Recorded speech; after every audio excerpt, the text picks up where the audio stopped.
90% नए लोग का सवाल ये रहता है कि क्या हमारे पास 2 से 3 जानवर हैं? क्या हम अब 10 से 15 लाख का लोन लेके क्या हम अपने डेयरी फार्म को और बड़ा कर सकते हैं या इसमें आगे भविष्य देख सकते हैं? तो पहले ये गलती करने से पहले आप मेरी बात सुन लो। दूसरा सबसे ज्यादा सवाल पूछे जाने वाला मेरे से यही है। लोग बोलते हैं कि मेरे पास 2 से 3 जानवर है और मेरे पास खेत भी है। अब मैं चाहता हूं कि मैं अब 10 से 15 लाख का लोन लेके धंधा बढ़ा दूं। तो देखो, लोन इस वजह से मत लो कि आपको लोन मिल रहा है। सबसे पहले सबसे ज़्यादा बड़ा मायने ये रखता है कि आपके पास एक्सपीरियंस कितना है, नॉलेज कितना है। क्योंकि 2 से 3 जानवर का मैनेजमेंट करना और अचानक से 10 से 15 जानवर का मैनेजमेंट करना, धरती आसमान के इसमें अंतर पड़ेगा आपके ऊपर।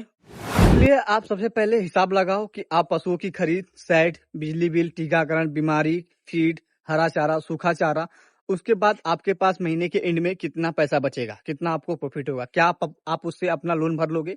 क्योंकि जो डेयरी में जो इनकम आती है, पूरा इनकम आती है दूध से ही, थोड़ा बहुत गोबर से। तो क्या है कि दूध का इनकम स्टेबल रहता है, फिक्स रहता है, तो इसकी वजह से प्राइस फिक्स रहता है कि हाँ इतना ही आएगा।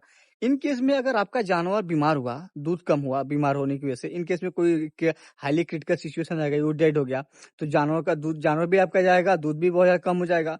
तो अब दूध तो कम हो गया, पैसा भी, कैश फ्लो भी कम हो जाएगा, खर्चा भी उनका देना है, लोन भी भरना है। तो लोन तो नहीं रुकेगा ना, लोन तो चलता रहेगा, तो आप उसे भरोगे कहाँ पे? तो पहले इन सभी चीजों पे आप काम करो, उसके बाद आप प्लानिंग करो कि क्या मैं इसके लिए सक्षम हूँ, तो उस हिसाब से अपना मैनेजमेंट देखो।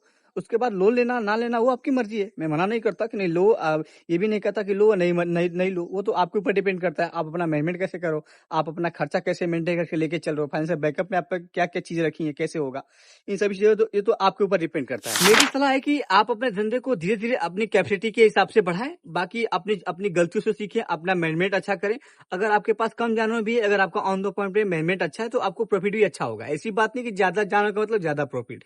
ज्यादा जानवर तभी आपको प्रॉफिट देगा जब आपके पास कैश फ्लो ज्यादा होगा, तब आपको ज्यादा प्रॉफिट होगा। ये नहीं कि बस 10 जानवर ला लिए लेकिन आपके पास कैश फ्लो कम है, तो वो आपके ऊपर हमेशा मेंटल प्रेशर बन जाएगा, आप हमेशा घाटे में रहोगे। तो अपनी गलतियों से सीखो, अपना मैनेजमेंट अच्छा करो, बेहतर करो, नई नई चीजें लाओ, टेक्नोलॉजी पे शिफ्ट हो धीरे धीरे, ये सभी चीजें, तब आप अपने डेयरी फार्म को इजीली सर्वाइव करा सकते हो। तो बस आज के लिए इतना ही, मिलते हैं नेक्स्ट वीडियो में। अगर इसके रिक्वायरमेंट कोई जानकारी चाहिए तो आप मुझे पर्सनल डीएम, मैसेज, कॉल सब कुछ कर सकते हो। धन्यवाद।